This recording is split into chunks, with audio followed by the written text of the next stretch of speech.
Hi, I'm Brett Johnson, former United States Most Wanted cyber criminal, now good guy, and host of the Brett Johnson Show. Today's episode number 69, is an Anglerfish podcast flashback. Today is part 8, Growing Pains, from eBay fraud to credit theft to tax return identity theft. Find out in this episode how I evolved as a cyber criminal. Enjoy. If you like it, subscribe. If you don't like it, subscribe. I need all the subscribers I can get. I'm trying to get to the point where, again, I'm able to bitch about whatever I want to without being beholden to corporate America. So please, if you like, subscribe. If you don't, subscribe and let me know what you like and don't like about the show. I always read the comments. I often or almost always respond to those comments as well. With that said, without further ado,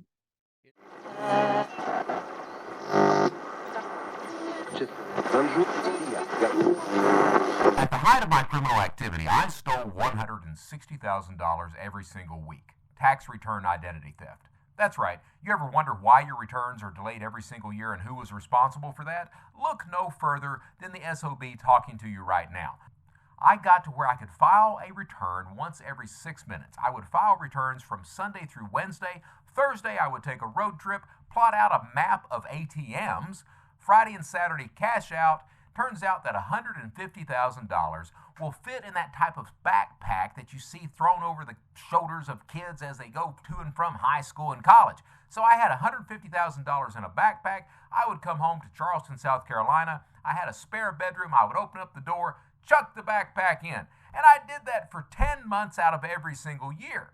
So, Brett, how did you do that? Well, I'll tell you what. Let's give everyone a tutorial on tax return identity theft when I was committing it. That's right, let's make some money. Now, before we begin, there's a few things we need to know. First, we will be using the California Death Index. Access is free online. It comes with a person's name, the DOB, date of birth, the DOD, date of death, social security number, mother's maiden name, place of birth, and place of death. For fraudulent tax purposes, we only need the name, the date of birth, and the social security number. Quick heads up here. Prior to 1998, the only way the United States government knew if someone was dead was if the family of the deceased filed for a Social Security death benefit. Social Security pays around $212 if the benefit is filed. It's supposed to help with burial expenses.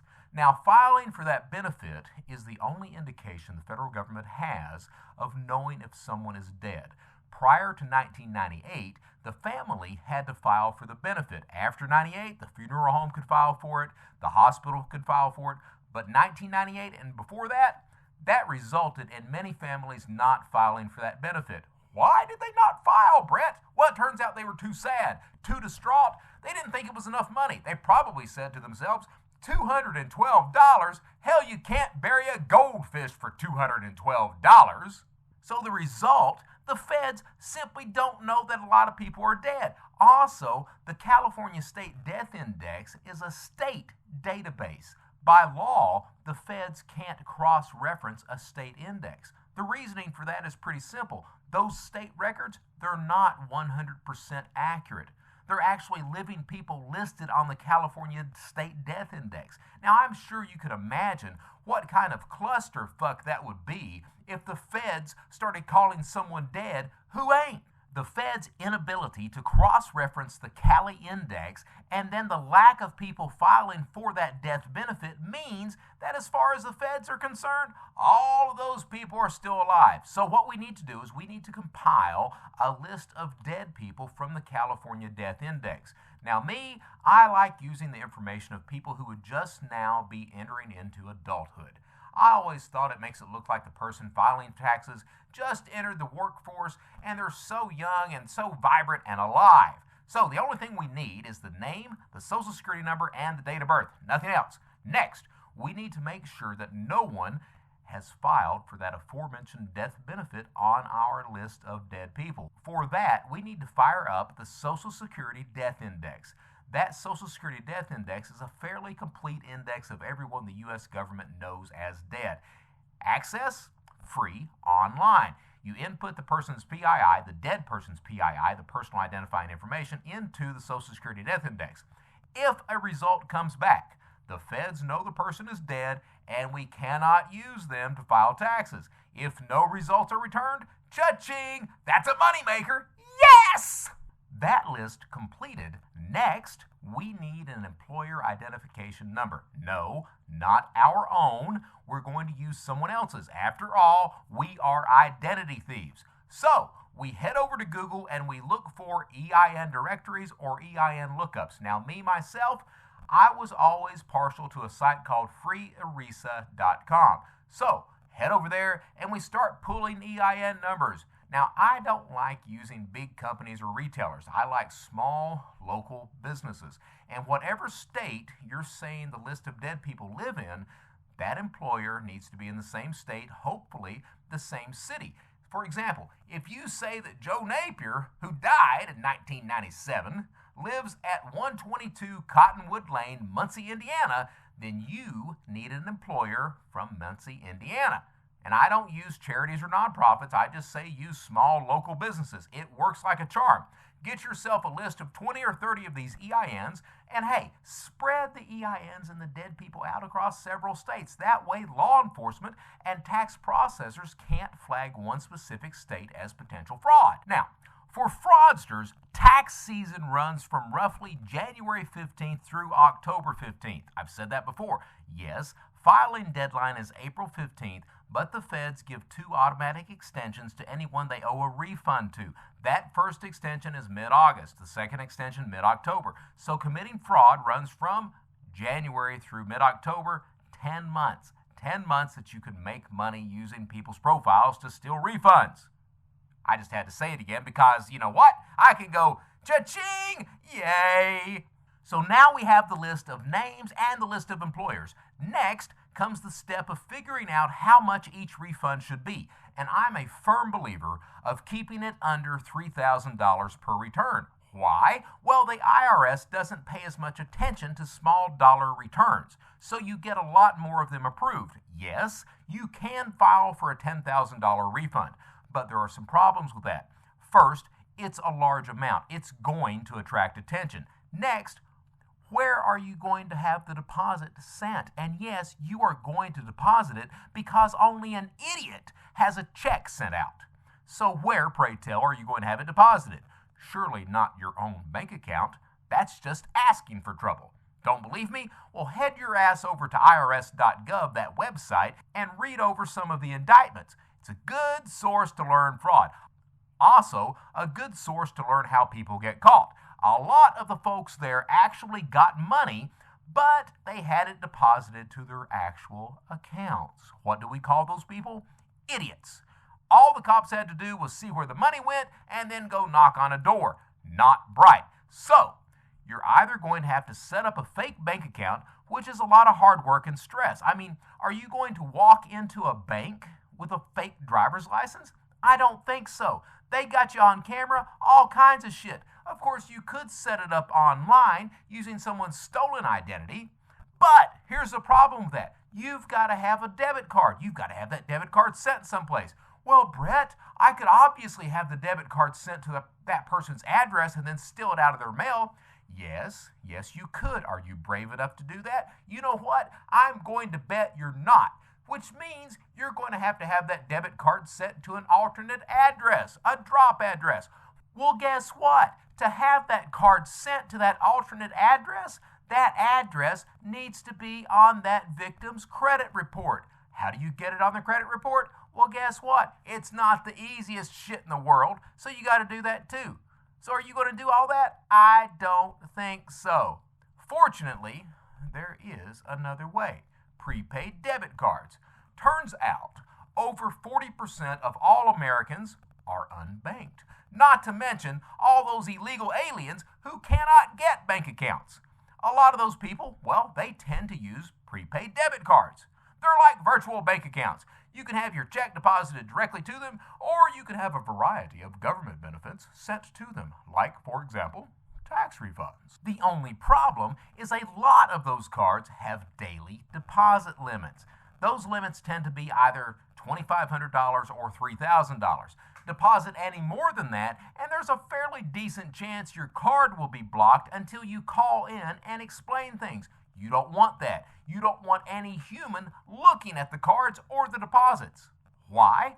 Well, if you get like me and you're filing a lot of income taxes, when I got to where I could file one again once every 6 minutes, one return per card, so I would maybe have 200 prepaid debit cards per week. You don't want a human being looking at those, so let's take a minute to break down that last statement that I made. In case it hasn't hit you yet, the biggest problem is getting enough deposit instruments so you can make enough money. Now, you can head down to Walmart and buy your ass a bunch of green dot debit cards. Sometimes they'll even work. But if you try to buy a couple of hundred green dots, people look at you a little funny. Sure, you can take a road trip and buy 3 to 5 cards at every location. But that's going to get tired pretty quick. And if you keep going to the same stores, people are going to remember you as that debit card guy. And you might be on camera. Bad, bad, bad, bad idea. What I found that worked for me was to fire up Google again and search for quote-unquote payroll cards. They are basically prepaid debits, but meant for employees to use at companies they work for. Their paycheck deposited directly to them. If you're an employer, it's normal to order 200 to 300 of these things at a time. And they're instant issue, so the employer activates the cards with whatever name he wants attached to them. What do we call that? We call that fucking sweet. Sweeter still is that the payroll card providers will send the cards out to the employers free of charge. So all you got to do is call up, tell the people you're an employer, give them some sob story about, well, you know what? I got a chicken farm out here. I got all these illegal immigrants and stuff working over here. I need some way to pay these people because you know what? I ain't going to carry a bunch of cash and they can't get a check cashed because they ain't got no driver's license. Ain't you guys got some cards, some prepaid payroll cards you can send out to me? That's all you got to tell them. And it works like a charm. Hey, you ever notice how none of this has cost any money so far? Yeah, that's right. I like that kind of stuff too. So now we got everything we need. Now we got to figure out the exact dollar returns. Now you can use payroll software or you can just plug in numbers using the withholding percents of the IRS. We're filing taxes online, so we don't need actual copies of W-2s or anything like that. For online filing, when you do fill out the W-2s, you only need to worry about 6 fields other than the name and address crap. And those 6 fields are the Medicare income, federal income, Social Security income, and the federal withholding, Medicare withholding, Social Security withholding. Just those 6. Leave everything else blank except for name, address, employer, ADDI, EIN, social. That's it. And here's the deal. You're likely going to have a lot of prepaid cards from one specific bank. So if you're like me and you file 200 returns a week and 80% of them fund, that means the bank is going to get 160 tax refunds going to a certain set of prepaid cards with deposits very, very similar. Fortunately, the deposits are automated. If a human saw that shit, believe you me, they would think it a bit strange. Not a computer. We like that. We like it when a computer looks at things. So as long as we don't do anything stupid, no one will notice anything about the cards until most of the money is withdrawn. And how much money is that, Brett? Well, for me, okay, I file 200 returns a week. 80% of those returns are accepted and refunds deposited to those. So that's 160 cards, close to $2,500 on each card. So let's say it's $2,300 to be fair. $2,300 times 160 equals $368,000 a week. Now, not all weeks are like that. The problem being that you always have trouble finding enough cards. But I would routinely withdraw $160,000 a week of the government's money. So, now it's filing time. Head on over to the IRS website and see who's there offering free e-file. Now, We aren't going to file state taxes, only federal. Why? Because a lot of tax prep places online will do federal for free, but charge for state filing. And we aren't looking to spend a lot of money here if we can help it. Myself, I always preferred H&R Block and TaxAct. True professionals over there who offer quick, streamlined tax filing systems. I can file return manually every 6 minutes. Basically, it's just a 1040EZ. I'm not going to itemize. I'm not going to claim extra dependents or any of that crap. Just file single, take the standard deduction, rinse, repeat. Recycle the employer info, the earnings info. The only thing that changes is the victim name and the deposit information. Wait for a few days, check the IRS website to make sure the return was accepted, then wait and see when it's scheduled to deposit. Deposit day? Well, if you've got a shitload of cards, you want to be prepared. First, funds are going to hit the cards around 3 a.m. of the scheduled date. I don't like to wait until mid-morning to start withdrawing. I like to start withdrawing just as soon as that money is available. I mean, hey, something could happen. You could sleep until 9 a.m. and then go try to withdraw. Well, by that point, some nosy person at the card company may have looked at it and frozen all your cards. All that money, all that work lost. And here, let me tell you, it's happened to me. So get your ass out of bed. And here's another thing. 160 cards, that's a lot of fucking cards. You're going to need to hit multiple ATMs. You don't want to be out at 3 a.m. in the morning looking for cash machines. So sometime prior to deposit date, you need to drive around and find 10 or 15, maybe 20 of these machines.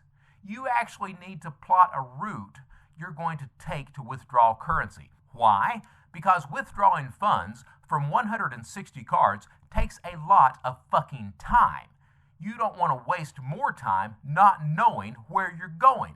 Now in my life, I've ran at least 2 ATM machines out of cash that I still remember. One had $19,000 in it, the other one had $23,000. So please, be advised, have multiple machines ready to use. Okay, some bad news. Those prepaid debits, they do have withdrawal limits. Sometimes those limits may be $400 a day. Sometimes they may be $1,500 a day, or even whatever is on the card. If you get some of the low limit withdrawal cards, then you're going to have to withdraw $400 on them on Friday, then another $400 at 12:01 a.m. Saturday morning, then another $400 at 12:01 Sunday morning, then again on Monday morning. You want to try to get the money out as soon as possible because, believe you me, come Monday or Tuesday, someone somewhere is going to know something is going on. And here's my final piece of advice. Please, for the love of God, have something to put the fucking money in.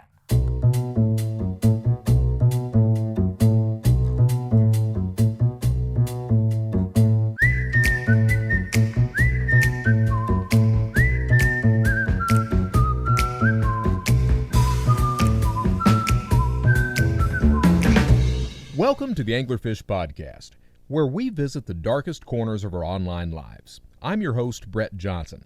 The United States Secret Service called me the original internet godfather. Now, what does it take to get a title like that? 39 felonies, a place on the United States Most Wanted list, an escape from prison, and I built the first organized cybercrime community, Shadow Crew. Shadow Crew was a precursor to today's darknet and darknet markets, and it laid the foundation for the way modern cybercrime channels still operate today. This first season of the AnglerPhish Podcast tells of my rise and fall as the world's first internet godfather. It's a fascinating story. You'll learn how cybercriminals think, how modern cybercrime came into being, and why it's so successful and hard to stop, and how I was able to turn from a life of crime to one of using the knowledge I acquired as a criminal to help protect others against the type of person I used to be.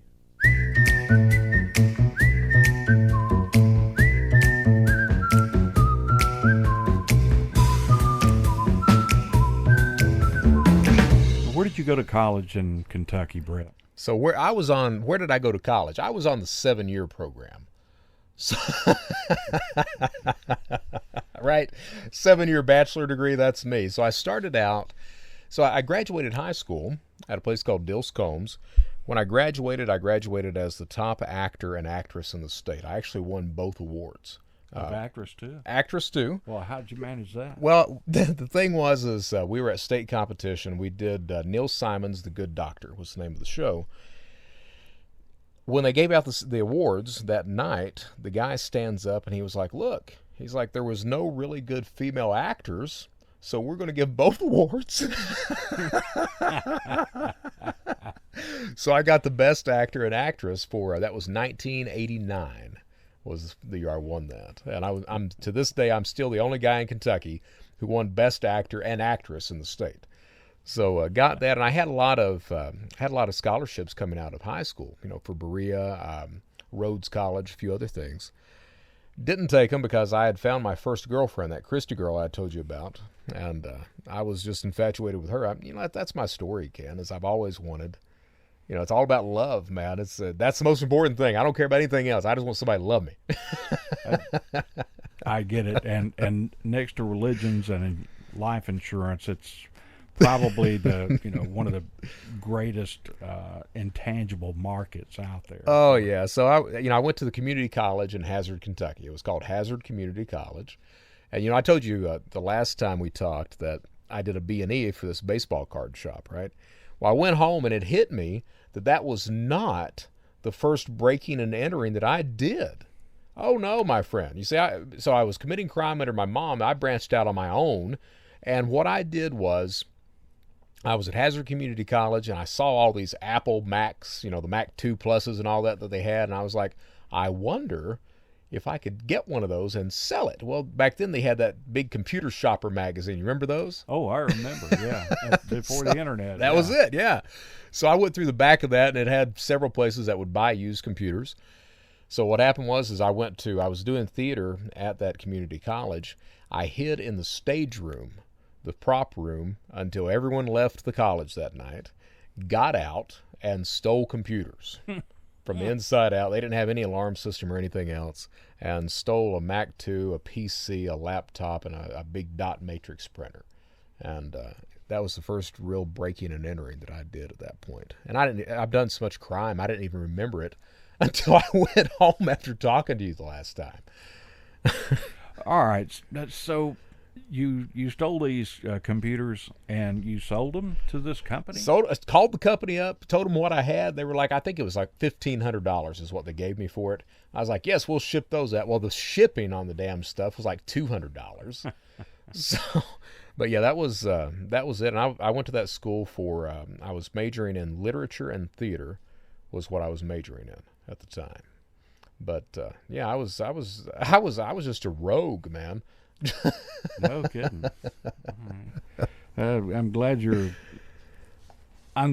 recovering. Well, that's the thing, right? Recovering. It's always recovering. All right. So where we left off, you were telling me about the, of course, the mangy elephant. Oh yeah. And you talked a little bit about some satellite issues. Right. 300 channels as seen on TV. It exactly. is TV. So and that right there, the Beanie Baby was really the first real cybercrime I committed. But what led into this whole thing of the cybercrime structure we see today kind of began with these satellite cards, these programmed cards that were turning on all the channels for people. So what was happening was, like I said last time, I was doing pirated software that turned into pirated games and led into mod chips for gaming systems, then mod chips for cable systems, and then all of a sudden I'm programming the cards on these 18-inch satellite RCA systems to turn on the channels too.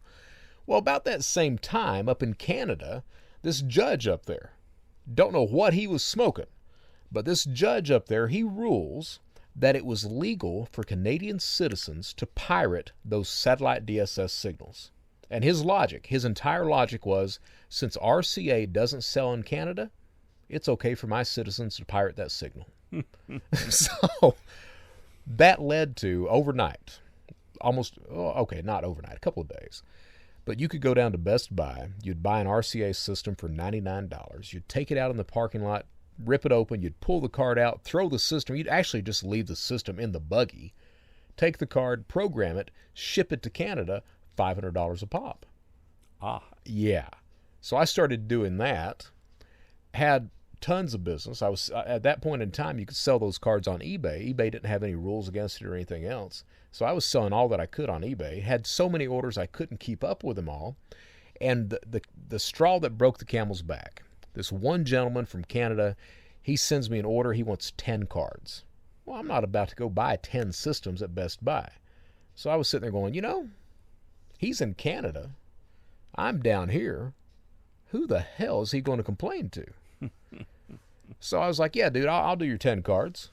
So he sends me a cashier's check. Of course, I cash the cashier's check. I don't send the cards up. And at that point, it occurs to me, I don't need to send any cards. I'll just start stealing all the money that I can.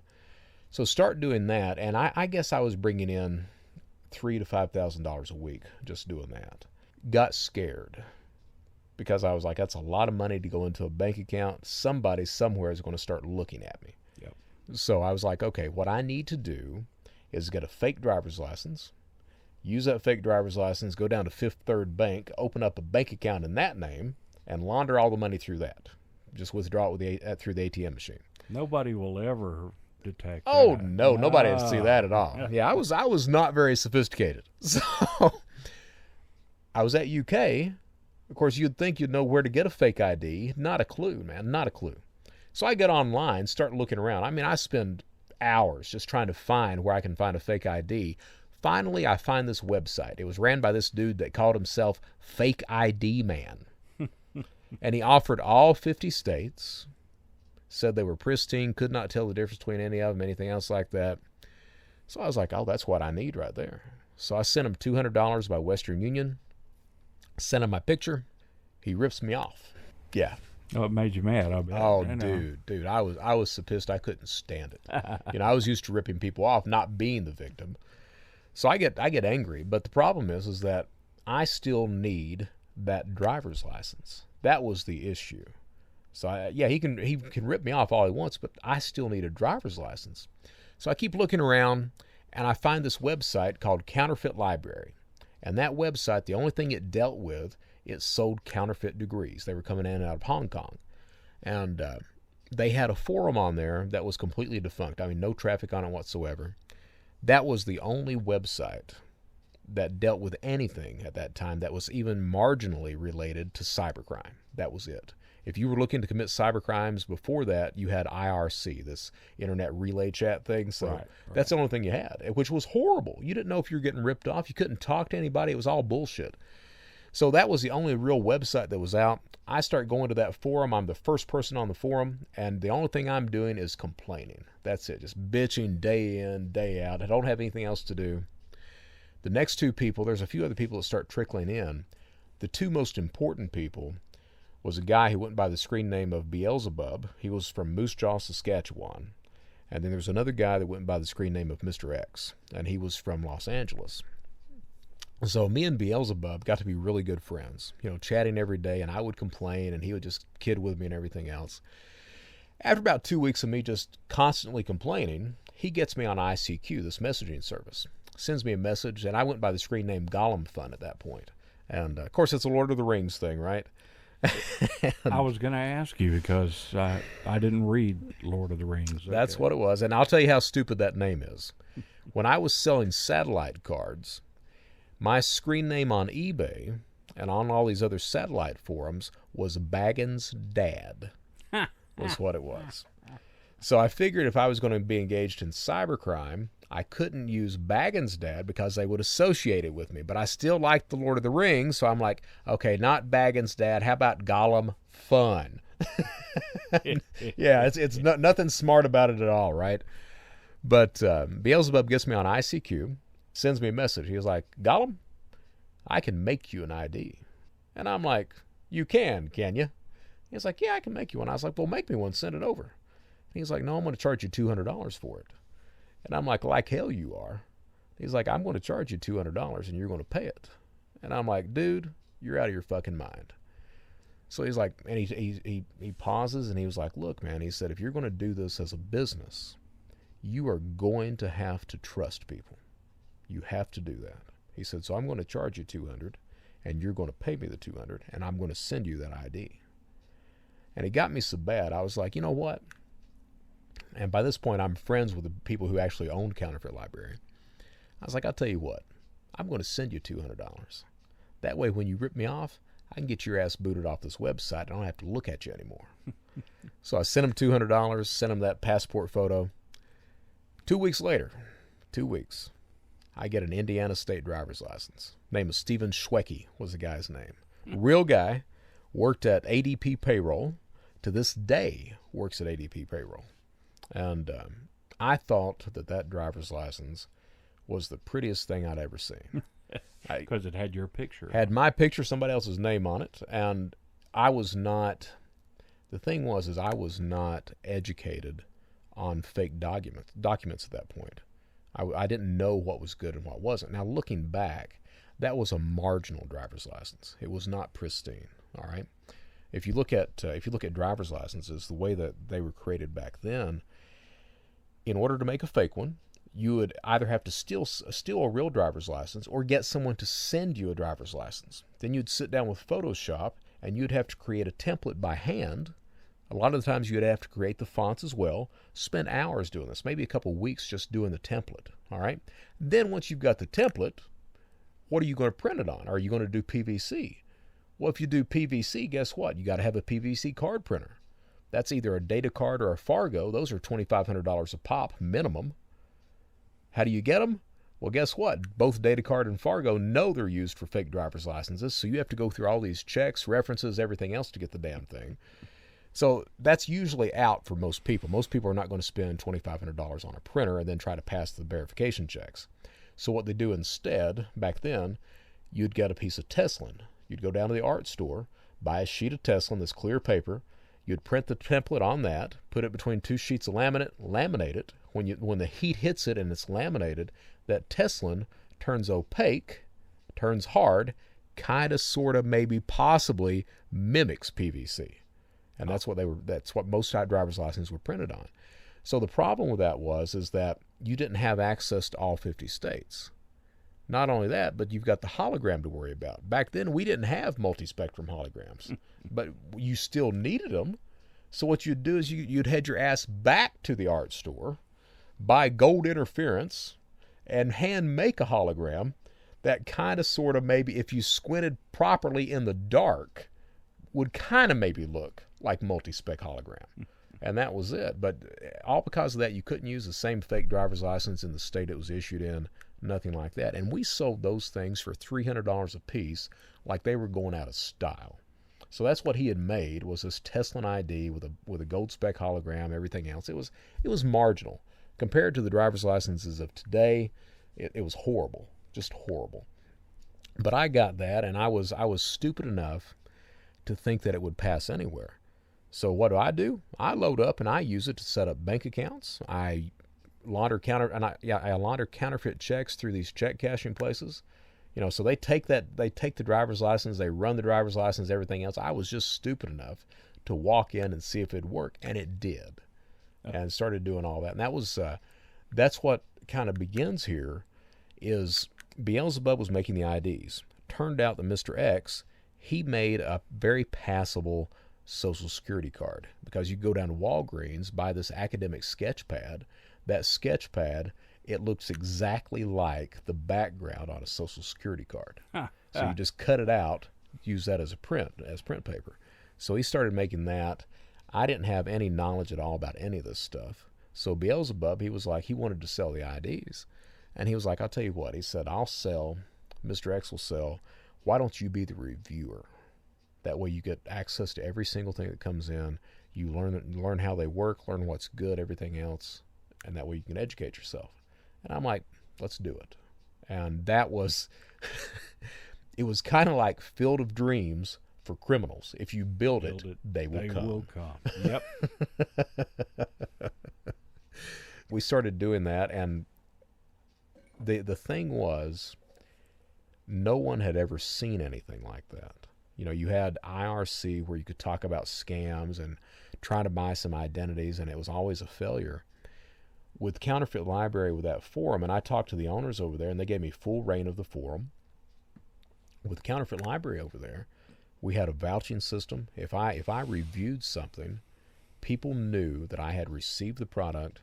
Not only that, but my review carried weight because Beelzebub and I had talked about it. So if I reviewed a product, if you bought from that person that I reviewed and he ripped you off, I was then responsible for reimbursing you for whatever you had lost. And that's what I would do. And that's one of the ways that I built such a strong name within that entire community. And not Shadow Crew, but Counterfeit Library became so popular at that point. People knew they could trust the site. So it really established this kind of trust mechanism that criminals could use. They now had a place where they could engage with other criminals and not be ripped off. And that's what started this entire thing that we still see today. What happened to Counterfeit Library? Funny you should ask. So the thing with Counterfeit Library, like I said, the website itself dealt with degree mills and counterfeit college certificates and everything, right?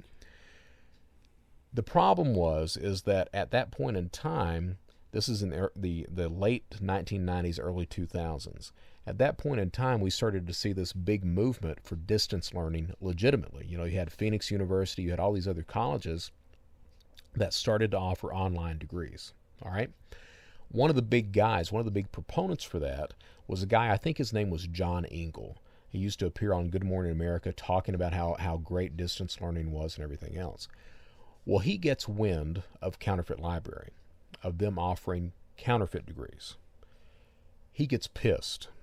And what happens is, so on the forum side of things, part of the reason I was able to run that, we had a deal that I could do whatever I wanted to with that forum, but at the same time there had to be a sub-forum that was talking about degree mills, certificates, job verifications, all of that stuff. So I agreed to that. Well, John Engel didn't get mad at the credit cards and the stolen identities. What he got mad about was the degrees. So he had a huge following. He had a forum of his own with, tens of thousands of members. He posts over on his forum about our website, about how we are destroying distance learning. His members start coming to Counterfeit Library and just doing nothing but flooding the forum so that we couldn't even conduct business. Now, what had happened before that, we had been dealing, Counterfeit Library, it specialized initially in eBay fraud, PayPal fraud, fake driver's licenses, that degree of identity theft, all right, of trying to post things that you didn't have, sell them, things like that. The way that we got into credit card fraud, now Counterfeit Library had been up for maybe a year and a half. I didn't know it, but this guy by the name of Dmitry Golubov over in the Ukraine, he had been looking at Counterfeit Library, and he really liked what he saw. What he does is he calls all of his buddies in Ukraine. They call their buddies. They end up having a conference, a criminal conference in Odessa, where they all meet, they talk about Counterfeit Library, and how they would like to build a site of their own. And that site turns out to be a site called Carter Planet, because the Ukrainians at that point had a shitload of credit card data. Script himself, that was Dmitry Golubov, he was a spammer. He was getting all this credit card information in, and he wanted to sell it. He thought he could make a living selling stolen credit card numbers. Didn't know it for sure yet, but he had a good idea that it would work. So they end up building Carter Planet. The problem was, and I talk about this a lot in presentations today, in order for cybercrime to be successful, three things have to happen. You have to gather data, you have to commit the crime, and then you have to be able to cash it out. Yep. If you can't put cash in pocket, you are useless in this. The problem with the Ukraine, they couldn't put cash in pocket. Every single card on the planet was shut down for the Eastern Bloc of Europe. Even if you were the legitimate card owner, you could not run your card in the Ukraine or that eastern part of Europe at all. It was all shut down because of the amount of fraud that had already been hit. So Script, what he does is one day he shows up on Counterfeit Library. And he makes one post, and that post is, hey, I've got credit card data. Give me a drop address, and a drop address is just an address where you can receive product. He's like, give me a drop address, give me a burner phone number, wait 5 business days, you can order whatever you want. Well, that right there, nobody had ever seen that before. The response from the members of Counterfeit Library was bullshit. That's not possible, not going to happen. You have to be a cop. You're trying to send us all to prison. You're just wanting our addresses. Well, that went crazy. I mean, that went insane at that point. To the point that I let it go on for over a week. And I mean, it was constant. He would try to come on and say something, they would just bombard him. So I was like, okay, I've had enough of this shit. Get him on ICQ, because that's what we all used was ICQ. Get him on ICQ, and I'm starting to talk to him. I'm like, hey, man, if you're going to sell anything on Counterfeit Library, you have to be reviewed. And he's like, reviewed? What are you talking about? And I was like, look, in the United States, it's not like it is over there. If you're going to do anything for U.S. people, they have to know you're legitimate. See, Script didn't have that problem because they all physically knew everyone else on Carter Planet. But on Counterfeit Library, no one had ever met anybody else. So we had to have a review system in order to make sure everything was proper. The Ukrainians didn't need that. So Script was like, okay, review. What do I need to do? And I was like, I'll give you a drop address, I'll give you the phone number, and I'll make the order. He's like, okay, shoot. So I give him an address, give him a phone number, wait 5 business days, go to hit Dell.com and try to hit Dell for $5,000. And the order fails. I'm like, okay. Get back on ICQ. I'm like, hey, man, didn't work. He was like, give me one more chance. I'm like, okay, I'll tell you what. I'm going to give you one more chance, but if it doesn't work, that's your ass. And he was like, one more chance. I'm like, okay. So give him another drop address, another phone number, wait 5 business days again. Meanwhile, the forum continues to go crazy. I've not told anybody I'm reviewing them. Forum continues to go crazy. 5 business days later, I hit Thompson's Computer Warehouse for $4,000, Dell.com for $5,000, shipped overnight. And it arrives at that drop address. I go and post the review the same day. And that was like wildfire. That was literally overnight. We transitioned from an eBay fraud type forum to a credit card theft forum immediately. Everyone goes crazy on it because my word at that point was bond. If I said something that was a moneymaker, people went to it like just hotcakes, man. So we started doing that. Script ends up bringing not only himself doing the credit card data, he brings this guy named Roman Vega, who went by the screen name of Boa. Boa sold physical credit cards and credit card dumps. So dumps are the magnetic information that goes on the stripe on the back of the card. Right. So he was selling those. I became Boa's only United States seller of those things. Yeah. And that story, I'll tell you, just to kind of segue before we talk about how Counterfeit Library kind of ended, but I was Boa's main seller, the only U.S. seller that he had. He gets to the point, me and him, we're all friends. I mean, we're all friends. At one point, I was going on safari with these guys, everything else. But we're all friends. We're all stealing a lot of money, everything else. Roman, Boa, he wants to send me, or he sends me a message one day that he wants to send me a counterfeit passport. He wants to get in the passport game. Now, I'm in Charleston, South Carolina, and I'm like, shit, man, that's a moneymaker. Let's do that. Well, I trust the guy, right? So I give him a drop address. I was living on the Ashley River at that point in time in Charleston.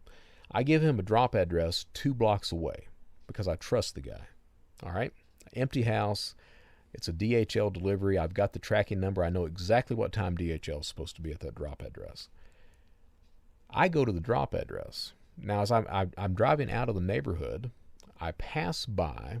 DHL hasn't arrived yet, so I go down to a shopping complex to wait the 30 or 45 minutes until DHL is supposed to be there. Come back that 30, 45 minutes later, at the drop address, there's probably 20 cars, police cars, parked out there. Yeah. It was all set up to try to get Brett Johnson. Turns out that Roman had been arrested in Cyprus. Nobody knew it. So here I am. Oh, shit. So what I do, I just drive by slowly, do the gawking thing, and don't worry about it, and don't contact Roman anymore. A few weeks later, Script tells me that Roman's been arrested. So what happens with Counterfeit Library, back to that, John Engel, he starts having all of his members flood the forum. The way the Counterfeit Library forum was set up, we didn't have any moderators at all, whatsoever. A guy named Seth Sanders, he was an ID maker, a fake ID maker. He made a Michigan ID, a couple others, and he was very good. He made a very competent ID. He was disgusted with credit card theft. He thought that fake IDs were an art. He wanted to just concentrate on that. He didn't want to steal money from people. So he comes to me one day, and he was like, hey, Gollum, do you mind if I go off and create a website that just deals with fake IDs? And I'm like, man, do you? Whatever you want to do, I'll send all the ID makers over there. I don't care, man. Do you? So he goes off and builds shadowcrew.com.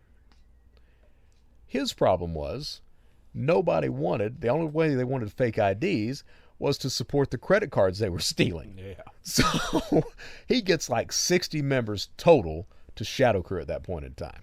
Meanwhile, we're getting flooded to beat all hell on Counterfeit Library. And this lasts for 4 to 6 weeks, just constant, man. I mean, businesses being hurt, everything else. Now, by being flooded, you mean the Engel is having all of his people post fake reviews? Fake messages, fake reviews, just bombing the message boards. So you can't even, like the real business links are 4 pages deep.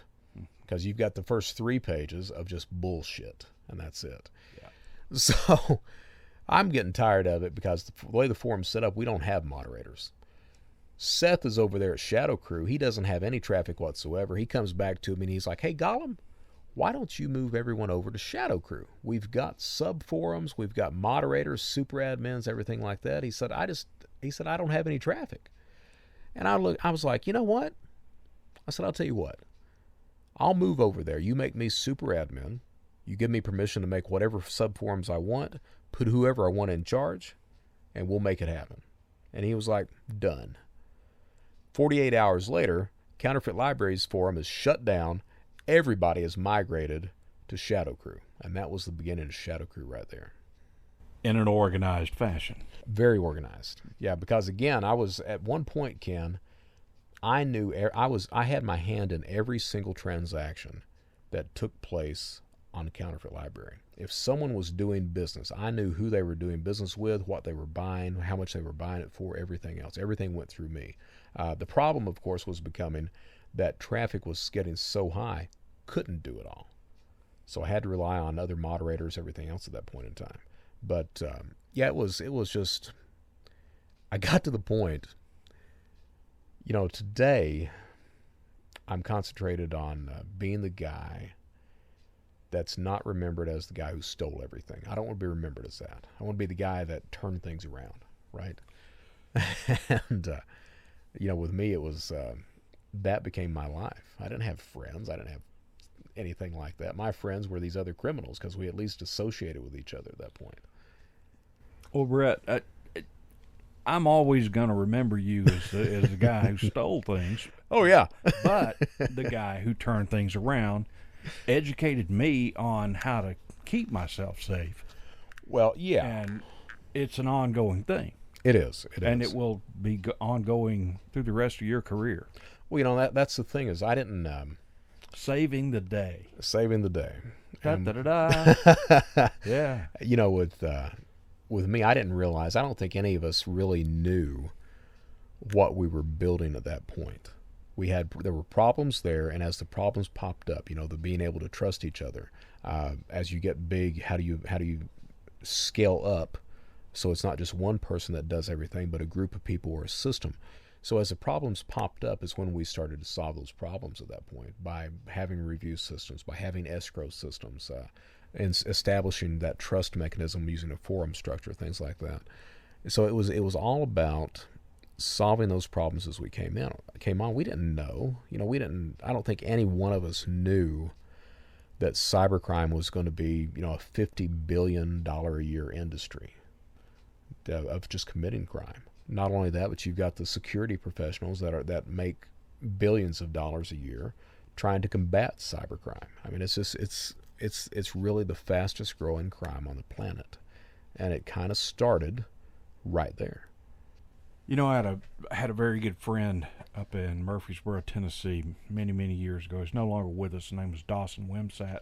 Owned a tobacco store, one of the greatest cigar shops in the world, okay, as far as I'm concerned. had the largest inventory of Dunhill pipes. Now that's beside the point, but business is still business, okay? Right. And he had a legitimate business.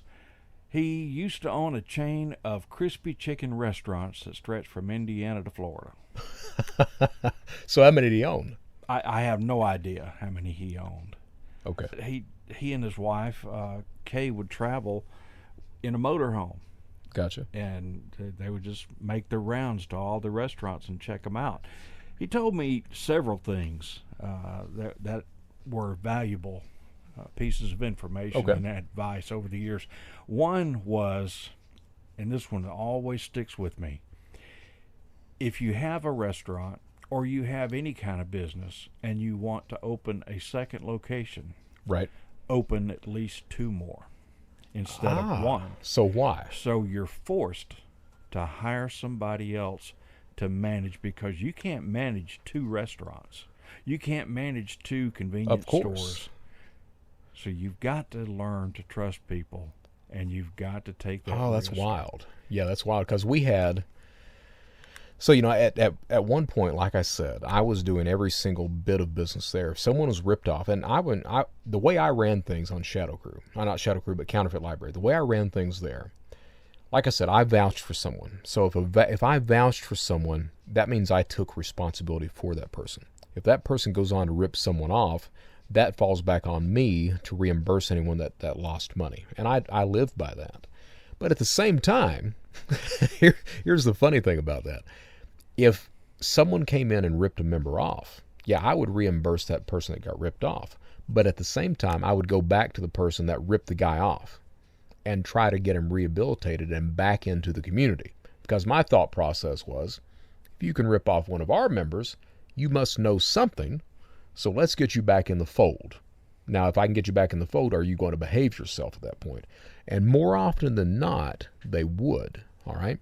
But you're right. It kind of comes into this chicken guy you're talking about, because as we continued to grow with that, I couldn't keep doing that. I mean, we were dealing with so much credit card data, so many people were coming in. I mean, just tons and tons of new members almost on a daily basis. I mean, we were at one point, I think we were getting 1 million hits a week, just on people coming in, buying, reading, everything else. And you cannot. There's no way one person can handle all that traffic. So that became this idea as we transitioned over to Shadow Crew. My thing is how do you delegate that? How do you get to the point where it's not just me that's reviewing everything? And to be honest with you, I was getting scared, because I knew that at some point law enforcement was going to start looking. So if they start looking, it's pretty easy to figure out where I am, because I'm going to give you a drop address that I'll be to pick up an item. So I didn't want to keep doing that. So I'm like, okay, how do I delegate authority at that point? And that leads into what you're saying. I mean, you cannot, once you get so big, you can't run 2 businesses. That's right. You can't handle 1 million people coming into a website a week, just one person. Nowadays you've got all these systems that do that for you. But back then it was just Brett Johnson that was doing that. So it was all about delegating. So when you transitioned into Shadow Crew, you had your minions. A lot of minions. Let's not say minions. That conjures negative, connotations there. Let's say you had people. I had people. And I'll tell you the best, Peter Taylor out of the UK, he gave the best comparison as to what that actually ran like. So I was the head of that. But at the same time, it was kind of like a co-op. It wasn't really a corporation. It was more of a co-op. People coming in, coming out. Of course, you had the head guy that kind of oversaw everything. That was me. But really, it was more co-op type structure all the time. People would partner with people. People move in, out, everything. It was very, very flowing with everything that was going on. So what I did was I kept thinking, okay, how do you go about, instead of me just reviewing somebody, you can have a system of reviews. And what I came up with, I was like, okay, I've already got moderators in place. Those moderators are with the credit forum or the ID forum or the fake degree forum, things like that. So whatever that moderator is, he or she will do the review. Now, how do you structure the review? So with credit cards, what I did was I said, okay, if you're selling credit card data, you should have enough credit card data to be able to supply my reviewer with 20 credit card numbers. He will run through those 20 credit cards. If he makes money off of those 20 credit cards, he will then pay you, the seller, for that credit card data. If he doesn't make money, well, then you're not going to be selling here anyway.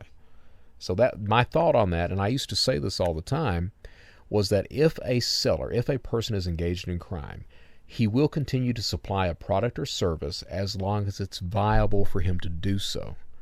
Once it becomes not viable, he stops. Now, not viable can be he gets arrested, he gets scared, he runs out of product, any number of things like that. Sure. But until that point, he's going to provide that service for you. And that turned out to be true except for everybody except the Nigerians of all people. They would have the product, they just wouldn't provide it. So they would actually pass through reviews, but then they wouldn't provide the product to people, which became insanity all of a sudden. But other than those people, that held true, and that still holds true today. If you have a seller out there of credit card data, stolen identities, bank logins, PayPal logins, whatever the hell it is, drugs, he or she will continue to provide that product or service as long as it's viable for him to do that. All right? So, and that's what we understood then. That still goes on today. So that was the review system that was set up. At the same time, we didn't have cryptocurrency back then. We didn't have Bitcoin, anything else like that. We had e-gold, and a thing called Liberty Reserve came online after that. We tried to institute an escrow type system so that we would hold money. If someone really was not trusting the seller, we would say, send us the money. We'll hold the money for you. Once you get the product, at that point, we'll give the seller the money. If you don't get the product, guess what? Don't worry about it. Of course, the problem with that is sometimes the buyers would lie, and you'd have to figure out what was going on from there. But that's how the system ran at that point. Well, Brett, being your next door neighbor, I mean, and yours, we've developed a fast friendship in the last couple of years, and this is terrific. I enjoy chatting with you, especially when we can have a little time to ourselves. But there's one thing that I'd really like to know is while you were doing the Shadow Crew thing, what was your personal life like? Oh, geez, Ken. The personal life of a criminal, right? And there really is no personal life. I mean, I was lying to everybody. You know, I didn't have friends, because you don't have friends when you're a criminal, because you have associates. And my time on a computer daily was 14 to 16 hours. That's how much time I was every single day, 7 days a week. I was 14 to 16 hours on a computer. My wife, I was married to Susan for 9 years, and pretty much lied to her the entire 9. It took her 3 years to find out I was a criminal. The next 6 years were me saying, I've stopped, I will stop, I'm going to stop. Susan got to the point, she knew I was a criminal, and she liked spending the money. She liked that. At the same time, I have to say this for her, she had a much better moral compass than I had. I didn't mind. It wasn't bothering me. I was able to compartmentalize everything at that point. So I wasn't really concerned. I kept telling myself, I'm not stealing from people. I'm stealing from banks. I'm stealing from governments. That's how I justified it. Fighting the system. Fighting the system. I'm not stealing from the little man, just the big guys. And they can afford it, was what I told myself. And that was a lie, of course, but you have to justify what you're doing.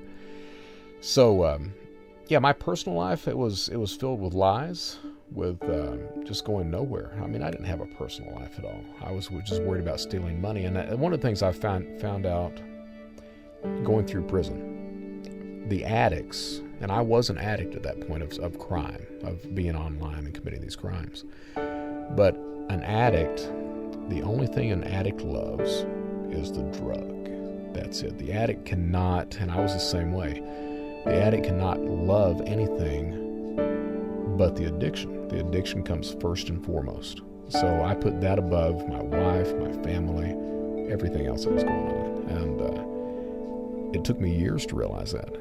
Just years to really understand and accept, because I kept telling myself, oh, I'm doing it for my wife. I'm doing it for, my family. I'm doing it for all these other people. But no, it took years for me to understand, no, I did it. I committed crime because I chose to commit crime. All right. right, so that was episode number 69 of the Brett Johnson Show, the Anglerfish Podcast Flashback Part 8, Growing Pains. I want to thank you guys for taking the time to tune in. I can't really tell you how much I appreciate that, how grateful and thankful I am for you to take the time to listen to me. If you like the show, please do subscribe. If not, hey, please do subscribe. Let me know what you like and don't like. Let me know what you want to hear me talk about or bitch about, and I'll make sure I get that in as well. Again, thank you guys for tuning in. I do appreciate it. As we close, what do we say? Stay safe, stay secure, and stay vigilant. More importantly, this is the Brett Johnson Show. At the end of the day, just do the right damn thing. Until next time, I'm Brett Johnson. Take care.